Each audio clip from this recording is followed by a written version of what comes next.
বর্ষার শুরুতে ফের জলমগ্ন চট্টগ্রাম নগরী। সামান্য বৃষ্টিতে তলিয়ে যাচ্ছে শহরের মূল সড়কগুলো। আর এর প্রধান কারণ হিসেবে বারবার উঠে আসছে খালগুলোর করুণ দশা। নগরীর খালগুলো এখন আর প্রাণীর প্রবাসপথ নয়, যেন ময়লার বাগাট।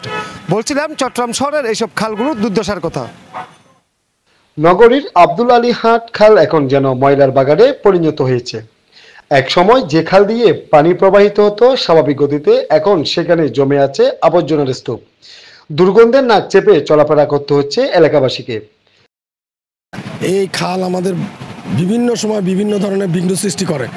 এই যেমন এই হোটেল থেকে সবচেয়ে বেশি পলিথিন, বিভিন্ন ধরনের আবর্জনা, বিভিন্ন ধরনের পচা তরকারি, সবজি টবজি সব ফেলে, সবচেয়ে বেশি এইটা। আর এই 6 তলা থেকে 7 তলা থেকে ওই ওই দিক থেকে 2 তলা 3 তলা যা আছে এই খাল পারে যত সবাই ফেলে। বসতবাড়ি ও দোকানপাট ঘেরা এই এলাকার খালটি শহরের জলাবদ্ধতা নিরসনে গুরুত্বপূর্ণ ভূমিকা রাখার কথা ছিল, কিন্তু নিয়মিত বর্জ্য অপসারণের অভাব, পাশাপাশি জনসচেতনতার ঘাটতির কারণে খালটির স্বাভাবিক রূপ এখন হারিয়ে যেতে বসেছে।